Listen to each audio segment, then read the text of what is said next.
welcome back to the channel. Today we're going to be doing a 6-month review ownership of my WRX VB. So we're going to be talking about the things that I love, the things that I don't really love, and I do recommend changing on the car. Again, it's a recommendation, you don't have to do these, but I do recommend it. And then we're going to be talking about, I guess you could say, if it's worth for you, if you're looking for a WRX to jump into a new generation WRX, or if you have an STI and you want to jump into a WRX VB, if it's worth it or not. So we'll go over it with my experience at least, and we'll just walk around the car. We'll do an outside view walk around, what I've done, I've changed, engine bay, what you should do and what I have done, interior, what I would change or what I won't change, walk around and talk of my experience of the 6-month, I guess you could say, ownership of the car. Alright, so let's start from the outside. Of course, these are optional, the STI styling body kit. This is something that I feel like it's a must for the WRX VB, just to get that front end aggression. So that's something I did change. You don't have to do it, but overall I feel like over the previous generation, the front end is just so much more aggressive, and once you style it right, it just looks ridiculously good.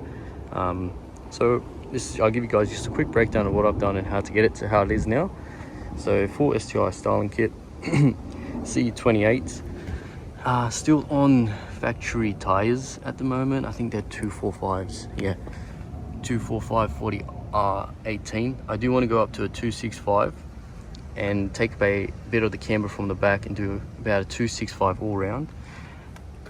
And I guess one of the biggest pet peeves for me is they're not bad on the street, but if you want to track the car, maybe go for a 6-pot front Brembos and a 4-pot back. But definitely brakes would have to change for this car. That's one of the bombers I'd say for the WRX VB. Other than that, generally the styling is pretty good. It's very aggressive and wide, especially when you have a look at it in person. Like, cameras don't do it really justice, but in person it's a pretty wide car, which is, you can feel it too when you're cornering it, taking the car out. It's quite a stable car.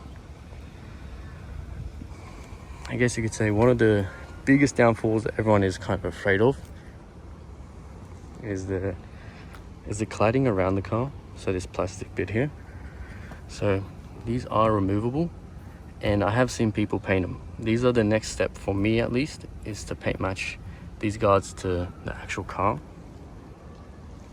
so it gives it that complete paint matched look too. WRX VBs do come without a spoiler. I did go for a spoiler just because I felt like it just worked a lot better with the car.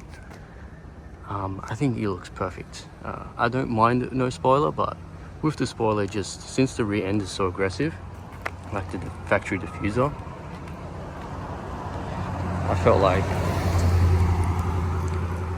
like it was a must. So that was that. And the biggest thing that I do 100% recommend anyone that does end up getting the WRX VB is the exhaust. From factory, they're completely quiet. You can't hear anything. I've gone for a NVIDIA R400 exhaust. It definitely changed the whole car up and made it sound that much better. But other than that, styling wise, that's about it for me. Again, once I do the brakes and paint match everything, I think that's it for looks wise.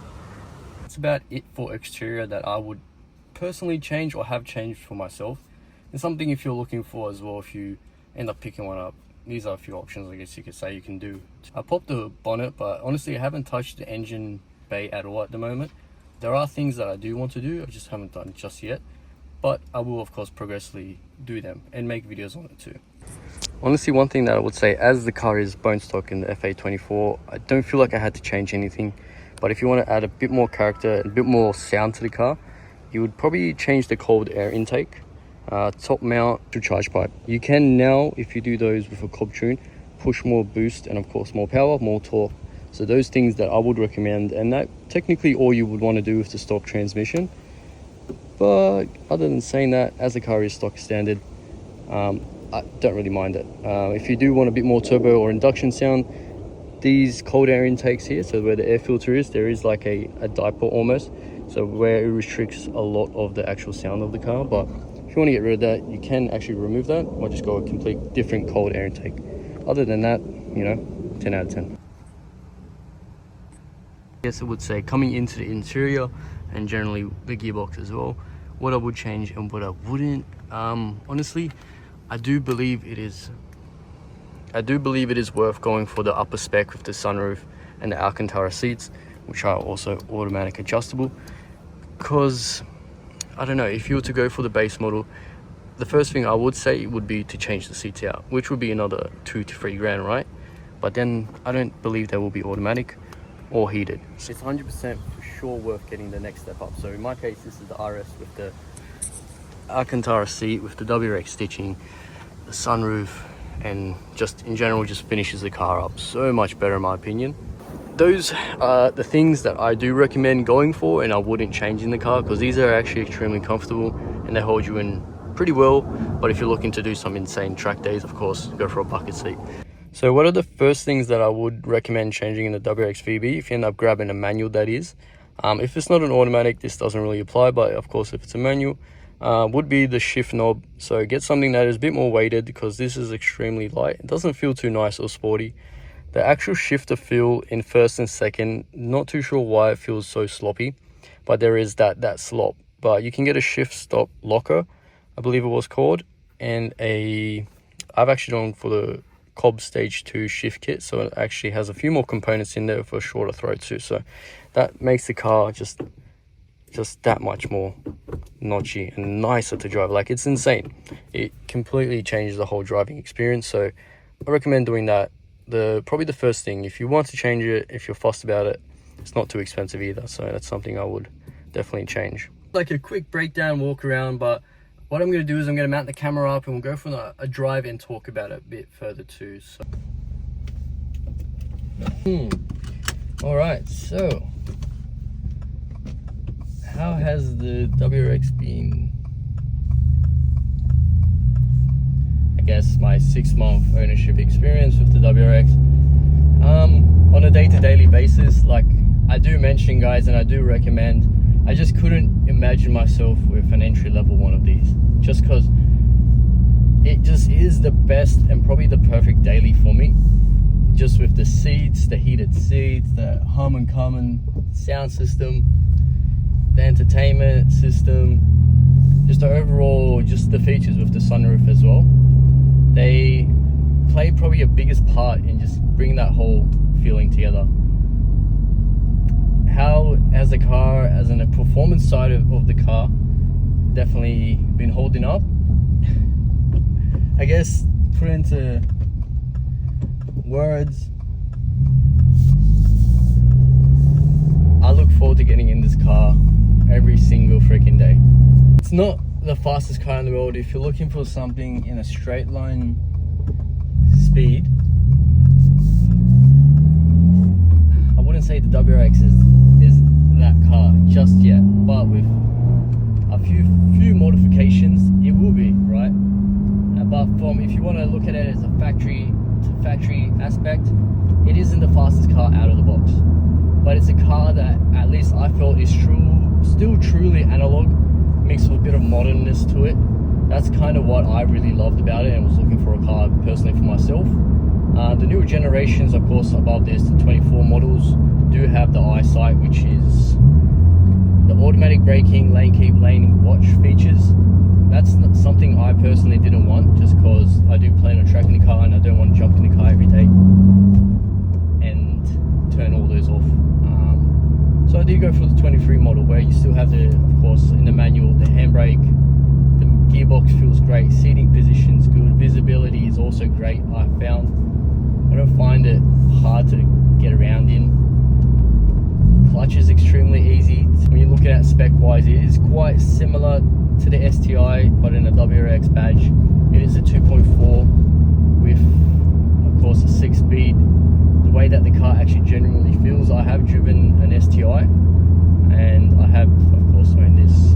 I do feel that it is somewhat very close or even better than the STI, aside from the brakes and the gearbox. But the overall chassis build, in my opinion, is a better build than the previous generation, even the STI, in my opinion. That's It's just my opinion, but that's how I feel and what I fell in love with the car.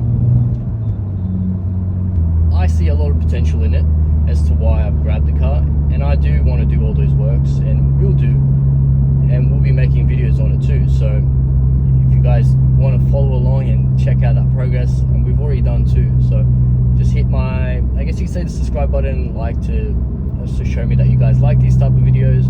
By checking out my channel and watching those previous build videos on the WRX VB also helps too. So it just, I guess you could say, motivates me to continue building on this car. I do want to take it to track and give you guys a track feel as well. I've done some toe gate driving, which was amazing. I freaking love this car through the toe gate, which is what it's made for. You know what I mean? This thing through corners is ridiculously fun. The urge to keep wanting to do that more and more. Yeah, it was definitely made for the mountain road, windy, twisty roads. And it's a fun everyday day car as well.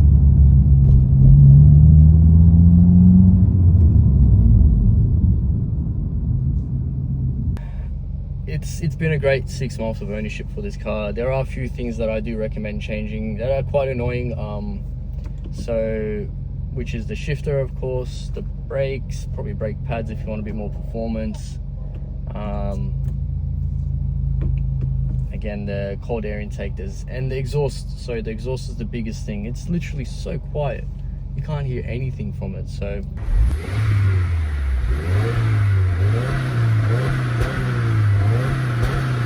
shift kit is probably the first for anyone that is looking for a bit of fun or character out of the WRX VB, at least in the new generation. Other than that, the car's great. Like, honestly, it performs, build quality is great, and I've enjoyed it, and I look forward to keep building on it and seeing how much further we can actually take the car. So exciting. This little video for you guys was somewhat informative, and I hope it was long enough. But yeah, always more than welcome to drop a comment down below, guys. I'm happy to answer any question you have regarding the car. One of the biggest downfalls, I guess you could say, in the WRX VB is the actual transmission. So once you start making above 400 horsepower, it's not the strongest gearbox. So there is that. So if I ever end up going down that road, which I don't think so because it is my daily, I will see how far we can take it in the standard gearbox without having to swap it. But that is one of the big downfalls too over the STI, is the gearbox won't be able to handle that 500 horsepower that you're looking for. Other than that, I love the car. For an everyday car that's all-wheel drive and fun, like, it's the car for me. It has plenty of space, has the comforts, has the cornering, which I really like because I do a lot of mountain driving myself. So yeah, it's great. Yeah, hope you guys really enjoyed this video. I look forward to making the track day video and world time attack video too, and I will catch you guys then.